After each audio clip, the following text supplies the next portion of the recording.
Hi, we're Martha. Steven. And Mark. And this is Code Comment, where the Nice Games Club game devs inspect the code, assets, and design of an indie game in development. In this episode, we sidle alongside Adjacency, a puzzle game from Sleepy Macaw. So let's start. That's you who say that. But I just said it. You know what? It's your line now. So here we are at the title screen here. Yes. Now, Sleepy Macaw is who? That's a good question. And maybe we'll get to the bottom of it. Yeah. So what's the difference here? Begin, jagged? Those are just the levels. Oh, okay. Oh, So- they're the names of them. Oh, Yeah, okay. yeah. Sure. And then each of these are little... Like stages. sure, okay.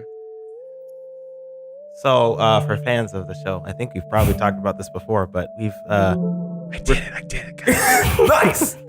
We've So that's the hardest level. it's all downhill from here. We've recorded this game in the past for a Nice Plays, an unreleased Nice Plays episode, as our test to figure out how it would work. I think we had intended to do it again and release it, but we just never got around to it. And then now we're doing a code comment with it. So that's cool. Uh-oh. Hey, there you go. Remembering, what am I not supposed to do? That's the key for a game like this. Those waves that happen when you complete the thing is so cool. Oh, the ripple. Yeah. Awesome. That I borrowed from another developer. It was like a free license thing. Oh, Okay. cool. Yeah. Well, you implemented it. Excellent. Okay, so I need to get this across. I remember this one. This one was hard. Yeah. When I did it. Nice. You gotta be careful because you can eliminate the colors you'll need if you color over them. See, that's the problem, is then I gotta click that and then, oh no, but I can just do that. I was very proud of myself for making this design. I was like, oh my God, it looks like all the citrus fruits. I'm so That's awesome. This game, and I'm remembering it now from when we played it the last time and when I played it since, is that it does, like all good puzzle games, it teaches you its mechanics by letting you, instead of telling anything to you at all. Yeah. It lets you discover it, and it paces it out in just the right way. Yeah. Very pleased with that. Yeah, that was one of my biggest goals for this game. I was very passionately against tutorials. Yeah. Oh, you gotta get the. Oh man. Okay.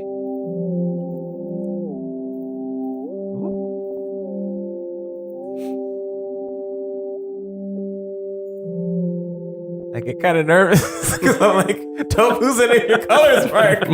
Don't do it. Save the colors. What did I miss? Oh, right. Here, yeah. Yes. It's gotta be yellow. Okay. And then, so that's not gonna, but then okay, yeah. Okay. Nice. What I like too, and I'm sure there's a quickest path to solve these things, right? Mhm. Fewest clicks. Not interested in that right now. Mhm.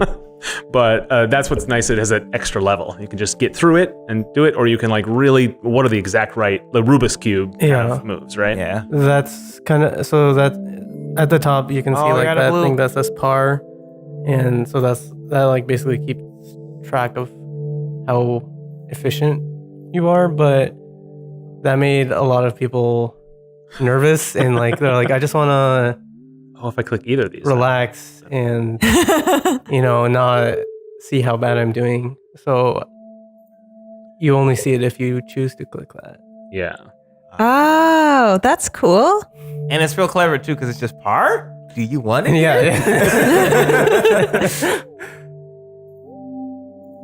I did it again. Uh-oh. Either one of these I click. Yeah, you're gonna get rid of one of the colors.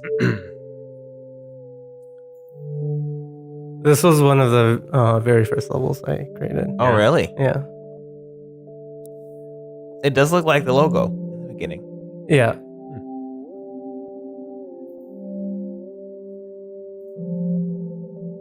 I just need to get, I think the basic strategy is to get enough of each field that you can scoot them by each other. Right. That's what I've been trying to do anyway.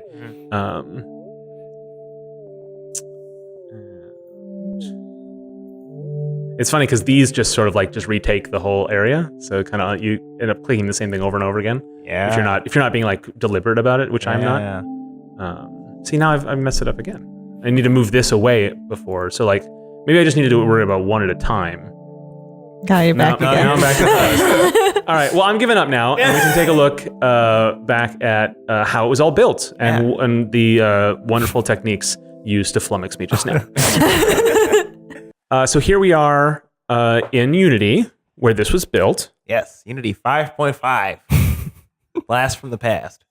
Not that far past. It's not that far It's like 2016, right? Yeah. And I remember 5.5. Vengeance was a 5.5 once. That was a long time ago. Back in the many years ago. So I guess I know where should we? What's the first thing we should look at? You think? Oh man. I want to know how these levels are like actually built because I noticed I didn't like peek around or anything, but I happened to glance at some of the amount of scenes you had. You only have 6 scenes, right? And then you have way more levels than 6. 4, 5. Yeah, this one's a test scene. Okay. This is probably also. These are probably not real scenes. Okay. So like 4 scenes. But like you have way more than 4 levels in the game, and I want to know like how those are created. So okay. So level base is what we're looking at. Level base is where all the levels go. And then I just have this level manager. Okay. That brings in each level when you need it, and so all the levels are just prefabs. Because the background and the UI is same for all the levels, so I thought it didn't really make sense to have separate scenes. Yeah, that makes sense. And then so are they like instantiated? Yeah. Okay. Can we see some of the prefabs? Yeah. Puzzles. Ooh. So. Oh, neat. Yeah. And those are made up of shapes, or are they on the UI level, or are they? They are meshes. Oh, okay. Yeah. Actually, I think. Bubble and sound. Stage. Oh, I can feed in a stage. Oh, okay. And that will launch it when you hit play, or? Well, let's feed in. It is interesting because this game came out last year, right? Yes. Or early this year, maybe? 2 years ago. Oh, that long ago? I have a computer. June 2017. Nice. Okay. What So year is it? almost. So we're definitely encountering that thing where you're like, how does this work again? Yeah. Because I like any code you don't touch for 3 days becomes a how did this work again? Oh, yeah. So. Oh, man, there's gears and dots. Yeah, so these come later in the game. Okay. And then. So I don't know if any of you guys recognize the shape, but it's a supposed Y? to look like. It looks like the glitch logo a little bit. It's kind of the same colors. Yeah? Yeah. It's supposed to look like an antibody. Oh, yeah, okay. yeah. Yeah. I don't makes know what sense. one looks like. But yes, it I totally can does. show you. Okay. You have a computer, Steven. Oh, yeah. And we're getting. Oh my god. You ever watched Magic School Bus, and when they have to go in Ralphie to defeat his bacteria, they send out all these antibodies. They look like little Ys. I have okay. watched that actually very recently. That exact episode. Nice. So you It's a good episode. There's obviously the puzzle design element of it, and then you give each thing kind of a clever name, and there's a sort of elegance to how you design these. What would you say the percentage you spent on like designing the actual gameplay challenge of a puzzle versus like making it sort of shaped interestingly and provocatively named? Like what was the balance of those two sometimes competing ideas? So like how did I balance like the aesthetics versus Like I mean you call that antibody, but obviously it has to have a cogent puzzle or else it's no reason to have it. But you were able to do both with that. How difficult was it to find that balance? it's I feel like it wasn't as difficult as I thought it would be. Okay. And probably not like I don't know, there wasn't it's kind of like, oh, I want to make one that looks like an antibody. So I kind of I made the shape. I was like approximated the shape Mm-hmm. as much as possible using the elements that I had, and then I just basically tack on like different tile behaviors until it works. So what And you've sort it's of done fun. is you've given yourself a constraint. You're like, design a puzzle inside this idea. Okay. Yeah. That's really good. And then sometimes I do the other way around where I'm like, oh, okay, I need more puzzles with these like little gears. So I'm like, okay, whatever puzzle, however this puzzle ends up, it has to have, only gears. Mm-hmm. And I don't like allow myself to use anything else, for example. Okay. So right now I'm trying to figure out how to make this so that I can play the puzzle. Oh, is it bugging out every time? Well, there's no reference. The null reference Mhm. exception. The dreaded. Yes. So viewers should know one of the things we do here is we're set up here in the clubhouse. So we have all of Farzan's code on our machine, which on a project as old as 5.5, Yeah. there's going to be some issues. Yes. So this isn't like that Farzan's project is messed up. It's, Yeah. it's that we've sort of raised it from, not the dead, but from a while ago anyway, and put it on a different machine. Yeah, and I didn't have a lot of great practices Mm-hmm. back then.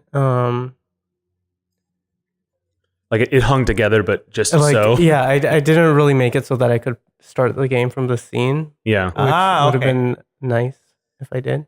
Oh. How did you test all of the levels?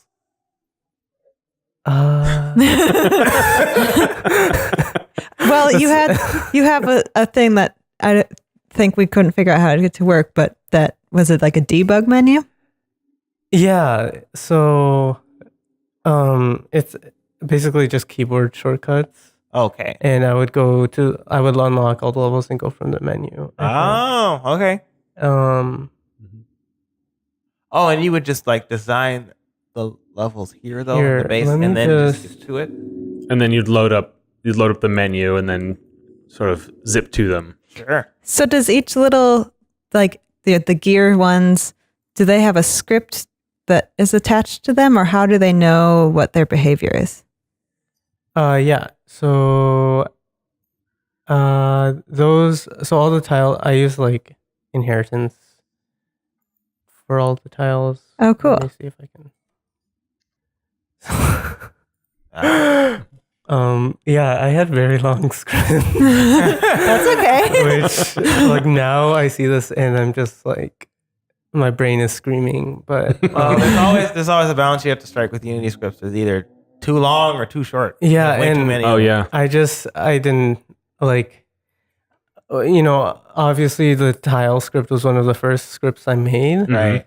Because it's like the most fundamental part of the game. Yeah. Yeah.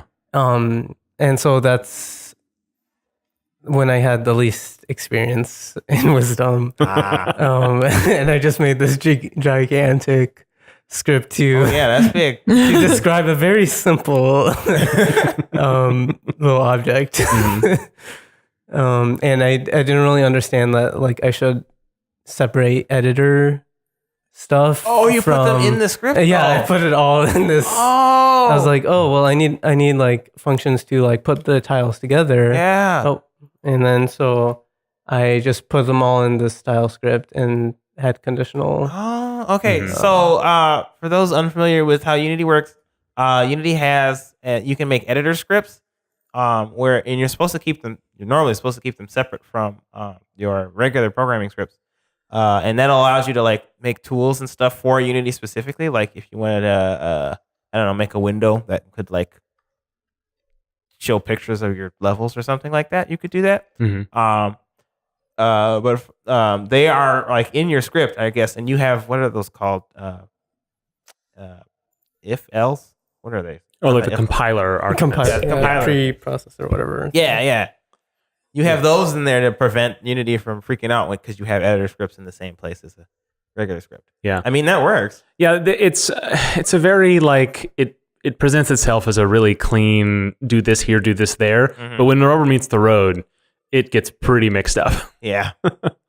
And so it's not there is I have to say there's something to putting it all in one place.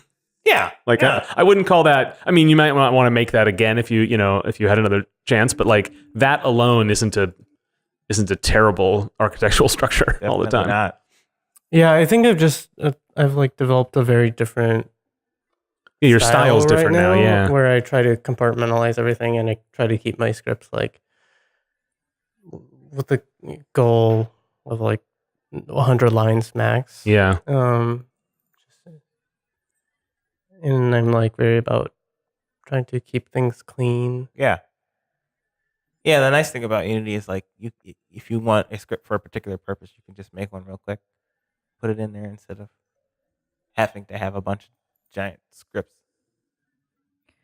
See, I have a problem with that because I'm very much used to inheritance and in the sort of a chain of ownership of objects. Yeah. And when you have a bunch of component scripts that talk to each other in the editor, then in the code you don't have that relationship mapped out, and I get lost very quickly with that. Yeah.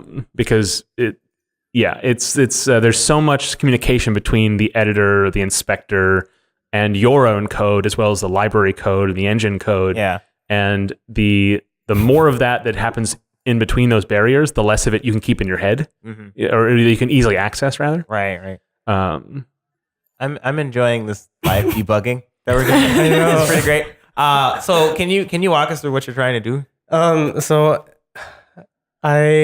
So when you click a tile, it like Yes. makes sounds. Right. And for some reason the like music stuff isn't set up in this scene, like the sound Oh. manager and stuff. Like this music master is not Oh yeah. The Point- Pointing to anything. Right. and like I can't find what it should, because there's nothing here. well, maybe our copy is just missing a couple pieces. Maybe. It sounds like that's what's Yeah. happening. And then so I'm trying to Comment keep out. it, yeah. Oh, sure. Just to not demand them anymore. Yeah. Well, okay, so you were showing us a little bit about the main tile, that master class, and then you have other tile types that are children of that class. Yeah. Can you sort of tell us so- like how it is you structured those? So let's see. I had in the gigantic tile thing, I had a lot of, so it would like assign all of its little friends, and then there were all of these like virtual functions Right. that you could that I would edit in. Oh, I in see. the children things. So Mhm. they're like, oh well, this one needs to keep track of what rotation it was at before, and then so I had a separate awake thing here. Okay. Right. And then I also like, so for I would like scale the stuff in code. Oh. Okay. Yeah, it was a lot of stuff like doing through code that now I look at it and like I could probably just have separate prefabs and scriptable objects. and Right, just- right. Yeah, I definitely when anyone's first big Unity project Mhm. is full of stuff they didn't know that they could have just let Unity do. Yeah. And as we've been going through Widget Satchel, which is the biggest Unity project I've worked on in the past 2 years, I'm slowly removing things I wrote 4 months ago Yeah. as I learn about, there's just a simple way to do it in Unity. And like as much as I, complain about Unity's hand-holdiness in other areas, Mhm. sometimes you just don't need to write, another version of this component that exists already, Yes. But you don't know that. Like it's not, it's all documented, but like it's the experience is There's what just teaches so you. much of it. Yeah. It's just as hard. Yeah, and And your reinvented the wheel also works. So like Right. there's almost not even a good opportunity to learn that you shouldn't have done that. Also, Unity still doesn't have nested prefabs, and that really forced me to Yeah. Yeah. Right. not rely on prefabs too much. Next version will have it. I'm pinning all my hopes on any future project I ever do in Unity on that. If they botch that, I'm like, I don't know. I think I'm gonna move on. I'm gonna cry if it doesn't work. So does each shape keep a list of the other shapes around it, or how do they know yeah. So when to send color into the next one? So there's this find adjacent tiles. Oh, Okay. cool. And then that's different for each subtype. For it's the same for most of them. Okay. It's the same for all of them because it's not virtual. Okay. Yeah. So the other functions I are guess done differently, effectively, but they only need to know what tiles they're next to, right? yeah. Yeah, it really depends on how you want to break up the behavior. Whoops. So yeah, it's basically just raycasts all the way around, and then Side point. What's that? and then It's fun to like make little Easter eggs in your code. I have a bunch of things where I'm just like, this is dumb.exe. Right. I put in a lot of jokes and comments and we just asked for Steven to find. Yeah. He hasn't found all of them. No. Yeah, and then it just checks if it's like a pivot tile or if either tile is a pivot tile, because then it wouldn't want to spread colors to that tile, so it's like JK. And then I used to like do this with the like is keyword. Oh, sure. And And is of class type. Yeah. Right. And then I was like, this is probably just making an enum probably easier. Yeah. You then have to handle the enum on both sides, but then you're not checking or passing a ton of data around, Yeah. right? Yeah. Cool. So, I guess maybe we can't display how the music is played. Will the game run better if you go to the main scene and run it from there? Try Yeah. that. We did have that problem with the The menu being weird. yeah. Yeah, I have no idea why this is happening since I did not touch the code. Sorry, y'all. No, I'm certain this is Steven's fault. Do not worry. Yeah.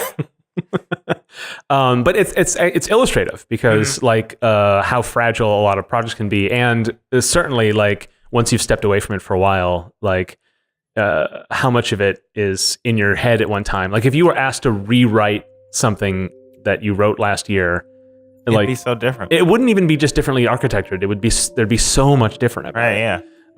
Oh yeah, I mean, I wouldn't want to Whoa. rewrite this game, but it would be a lot different. Yeah. The code structure and everything.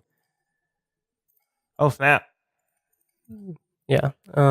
So that's the other thing I like about the game is that it does slowly introduce new elements to you in a way that is like, it's surprising but not surprising. Like you feel like you master it, and then it throws something new at you, and you're like, oh man, I wasn't expecting that. Right. But it's kind of like a fun. It's a fun surprise, but also it's like irritating exactly the right amount, to motivate you to like, okay, I thought I mastered it, but now there's something new to master, so that primes your motivation in a way that just providing more wouldn't do. Right. Yeah, I'm glad to hear that. That was kind of my goal to and yet another thing. Didn't win after all. Speaking of winning, how does the code know that you won? Oh, that's a great question. So there's this these functions. Wait, is this? Oh, tile color, Yeah. goal color?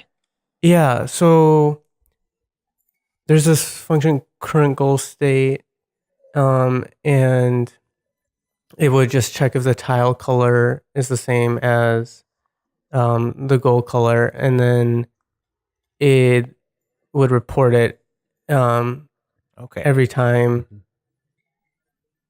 Sure. And then make like it the level global. keeps track of all goals reached or all tile goals reached or whatever and before. Yeah, so I think every after every move, then the like the puzzle. There's a puzzle script somewhere. There it is. Oh, we got singletons. So yeah. I mean, can you make a Unity project without making any sense? You can try. I have tried. It does not want you to. Yeah, does not so this happens. Let's see, when does it happen? On handle user move event, and It's just a "Are we there yet?" function. yeah, it just loops through all the tiles and looks at the goal. Sure. And then, What's nice about like the way when you see an unsolved board, you know the current state and the goal state just visually. The player knows that, and so it's you've basically built this little toolbox of parts, and like designing puzzles is just a matter of like putting the parts together. You don't have to. It sounds like you didn't have to do any programming or structure for any of the puzzles themselves. You just put the pieces in the prefab, and it was ready to go.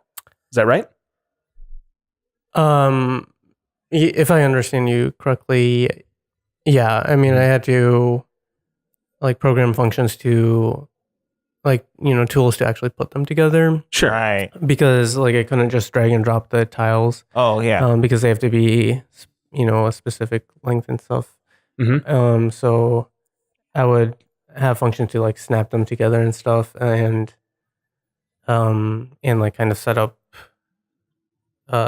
the lines for the switch tiles, which I don't think you've seen yet. But yeah, it's kind of basically each tile's its own object. And Yeah. like it figures itself out. And once you once you define the relationship between all the tiles on the board, that's the puzzle. Right? There's nothing extra to do after that. Yeah. It's pretty good. That's so cool. Can you tell us a little bit about those the tools, scripts, and pieces you used to do the designing to actually put them together? Yeah. So as I said before, it was basically all in the tile script. So you can try to make a puzzle here. Cool. Make it like Steven's face. It's very complicated, and I don't know where I'm going with that. Two eyes, important. Yes, I do have two eyes.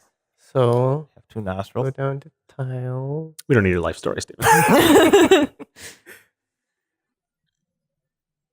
So your prefabs are really just the shapes, and then you assign them a type. It seems. Yeah. So I think I first do. There you go. Hey, cool. And then you have to make sure that they're like close enough. That's like a snap. That's so awesome, though.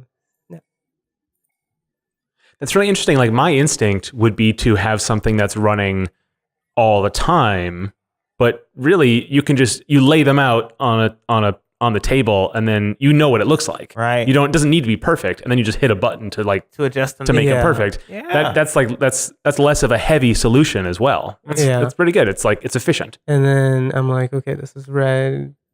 I guess. And then make this pivot one. I don't think my nose is that big. Oh, that was your neck. No. But that's exactly what his ears look like. Yeah. It's a cat, Steven. Oh. And then how do I? Where's the Ha! tile? Cat Steven. Oh, and then here's the tile type.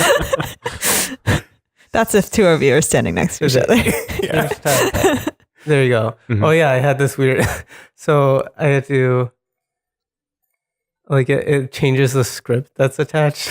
Oh wow. Okay. Yeah. Because I use like inheritance and stuff. Right. But yeah, so like my prefabs were like based on the shape, and then I would just change the type from there. Okay. I was also like thinking about doing it the other way around, where I put a certain tile thing and then change the shape. Yeah. But, I mean, either one works. yeah, right? I guess either way it works. And then That's so cool. Steven has red ears. Yes, I do.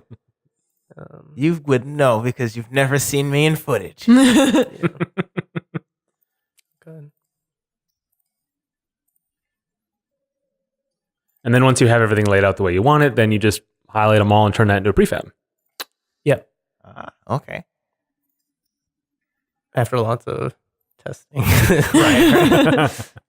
So how do you can you test before you make it a prefab and then load it in through the menu, or? Yeah, no, I definitely. Oh wait, that's why I have a test scene.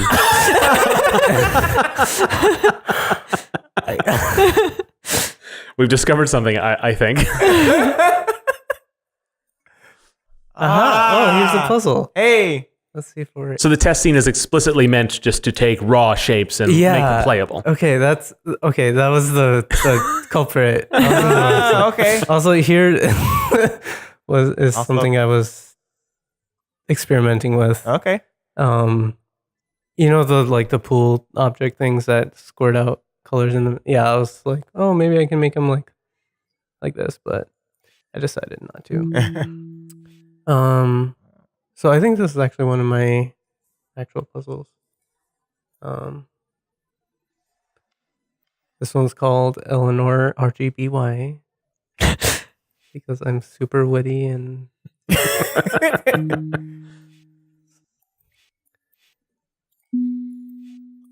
amazing how like these, just all the pieces you've built, you can make lots of little machines out of it in a way that you would not expect. Yeah, That's really exciting. So I solved the puzzle. Yeah.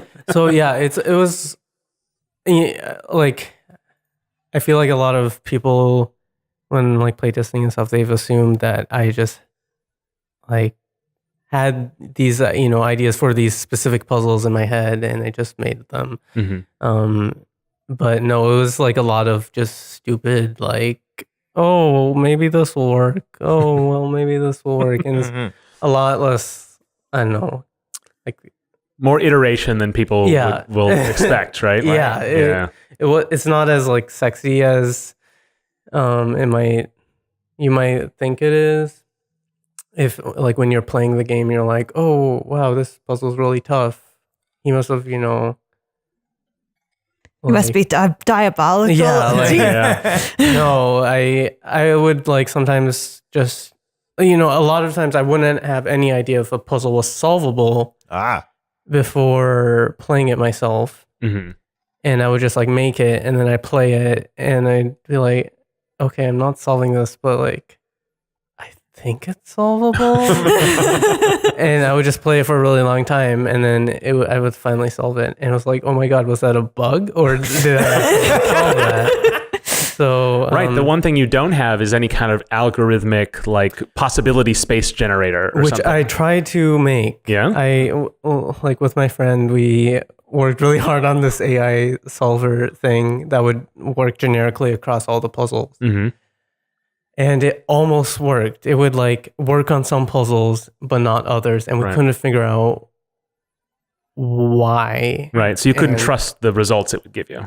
Yeah, because it wouldn't solve some puzzles that we knew were solvable. Right. And it also like I couldn't really separate the logic code from from everything else because everything is all in that tile script. So I would have to make the AI literally instantiate. So it's like using this those like DPS search and like down trees and stuff. Okay. So it would just solve it by brute force. Yeah. Because we weren't smart enough to figure out any other way to solve it with an AI. So it would like be instantiating hundreds or thousands of this puzzle iterations game of object. it. It would slow down my Unity so much. I was just gonna say, like, brute force is fine for this purpose, but yeah, if it does that much work, Yeah, if it's tied to all the visuals and your meshes because you're too lazy to separate that, you made so many mistakes in your code, then we're just like sitting waiting for 10 minutes for the Unity AI thing to solve it. and then you weren't even sure if it was a good answer. Yeah, exactly. So this is one of my puzzles. I think this is the second to last puzzle in my game. And so like this is kind of an example of one that I was like, oh, I really like this setup. I like that I have, 4 different colors here and that you have to get to opposite sides. And the whole deal going on with this little switch here. Is it supposed to be rocket ship? Oh, I'll take that as a no. I see that now. No, this one's called crisscross applesauce. Okay. Nice. Better name. But yeah, this one I found really hard, and I had to work really hard to try to solve it. And there's another bug, but yeah. So all the while nervous that you actually made an unsolvable puzzle. Yeah, no, even after I like solve this and like put it in my game and publish my game, this level gave me so much anxiety. Because like people would message me on the forums like, I can't solve this puzzle.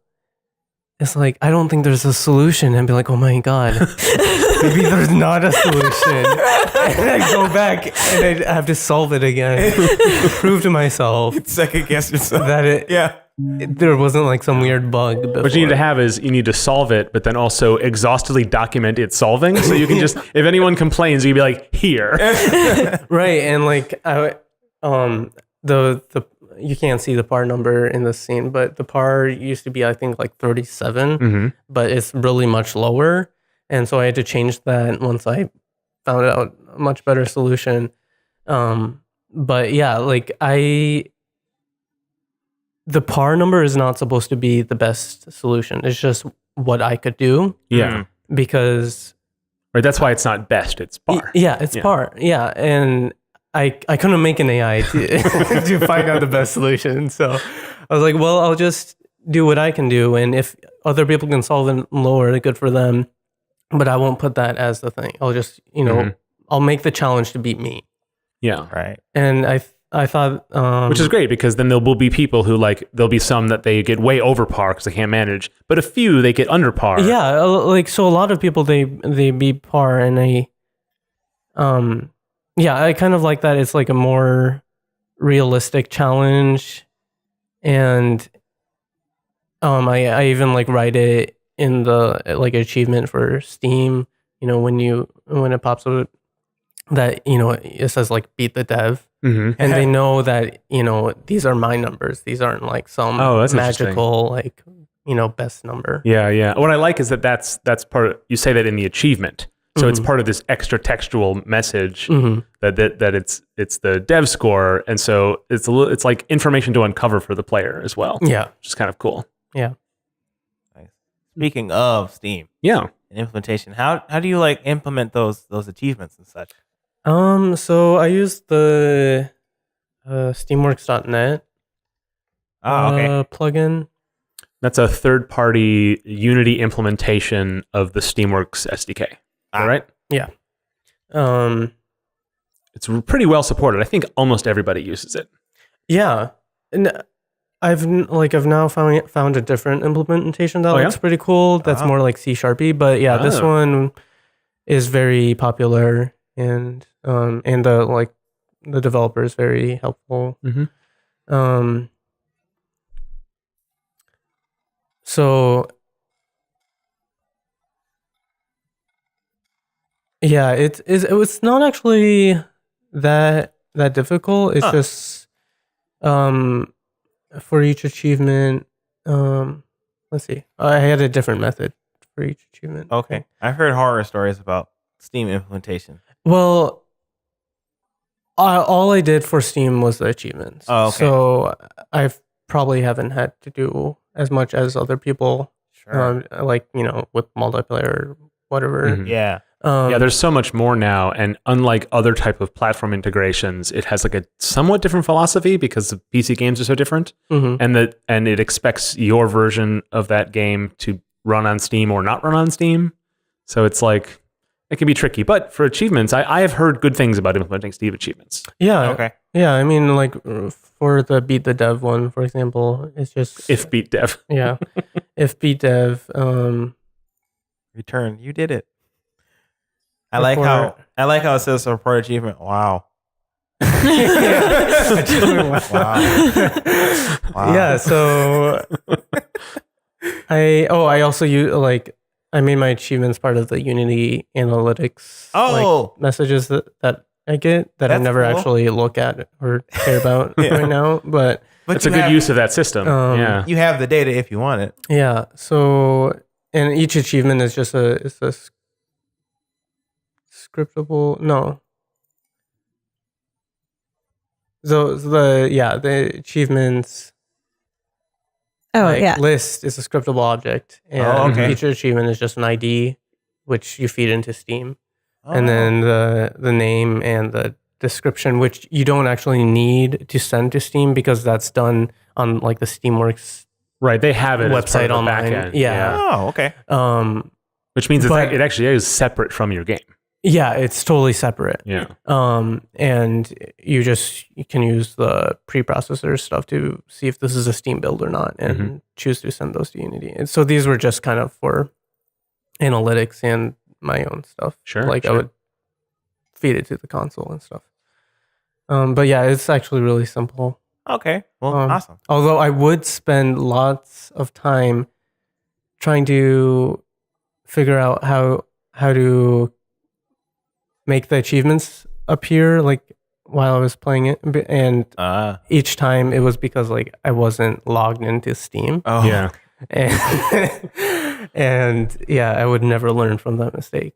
Spend 15 minutes Yeah. on it each time. Like, yeah, the debugging of Steam features, that's what I hear bad things about. Yeah. That it's a little tricky. Like, Okay. you have to, your title on Steam, you download it, air quotes, as if you own it. And then when you play in Unity, Steam thinks you're playing it. Oh yeah. But it's not exactly the same as that. And it's a little hairy. Yeah. I'm not looking forward to that for Which is Agile. Yeah, it's gonna be a thing. And I also noticed you have custom drop-down menus up at the top and the toolbar. Oh, up here? You got builds and stuff. What is? You can clear the console and toggle lock. Are these from third-party libraries or are these yours? I don't know what stuff is. Builds is mine. So I made this like automate build thing because doing it by hand got very old very quick. Sure. And yeah, I would have to update the builds a lot, and so I had options for making like Steam builds or making just regular standalone builds, and for which platforms. Oh, Whoops, cool. whoopsie. And then Yeah. wait, where does this say? Right at the bottom of the... return. Whoops. Oh. And then for some reason the Steam deals like stay there even if it's not a Steam build, so I had to delete them manually. Yeah. Cool. It's something that I definitely recommend Oh, yeah? for when you're like in the stage for building games is do it via script. Oh, I hadn't heard a lot of discussion on that, but that makes sense. Yeah. But I haven't encountered a lot of the troubles yet. So. Oh, yeah. Yeah, I think when you're making a bunch of different types of builds, it's really helpful. Yeah, That like makes if you're sense, doing yeah. Steam and like itch. Yeah, certainly different at the platforms. stage of release, absolutely. Yeah, Yeah. it makes a lot of sense. Yeah. Yeah, this was something that I worked on, like the release stage, not before that. Oh, sure. Cool. Well, is there, the thing, I love this game, and it's interesting you'd sort of describe it as like you wouldn't want to go back and write it again. Like you've learned so much. Like a lot of times there's these projects that you implement a vision, but it also has a secondary purpose, which is to teach you about a tool or a platform, or whatever. And it sounds like that's what this was for you. Yeah, I had used Unity before, but I had only made like games for a class. Sure. And I wanted to like actually release a game Mm-hmm. and like fully polish a game. And people kind of assume that I'm just like super into puzzles because of this game. But I mean, I like puzzles, but they're not like this kind of game isn't really actually my passion or anything. It's just Oh, kind of okay. the first. It's what you felt. you It's the could first use idea, yeah. doable idea that I came up with. That's interesting because you've worked with Gravik on some of the puzzles for Optica, Right. Mhm. the game that just came out, and it sounds like this was a little bit of your calling card for that. And it's maybe not necessarily what you want to be your calling card. Yeah, You're good at it though. Thank you. Yeah, I think this was the reason that we kind of, started working together on Optica, and I'm really grateful for that. I mean, I do want to like move away from Yeah. abstract puzzles Sure. in the long term, but yeah, I guess this is, I mean, because I only have like one real release game at this point, this is this is going to be my calling card. Oh yeah, for a while anyway. Yeah. Yeah. Could be worse. Yeah. So I was going to ask you about like you like say you want to move on and like the code's a little rusty, but I could see you porting this game to a bunch of different platforms. Is that something that like you just said like nah, I don't It's have not gonna happen. don't have the truth for that. Yeah, no, all my development energies are going someplace To else. the next thing? Yeah. Yeah. Everyone tells me, oh, this should be on mobile, but really there's a lot of things to figure out Yeah. when you're Right. porting something to mobile. Yeah. I don't think this translates as well to mobile as people think it would. And I really don't want to spend any more time on this. Like I know there's like a million things I could approve about this game, but I would rather make newer, better games. Right. This sounds like you can revisit it in a few years, maybe. No, Not even. it's done. All right.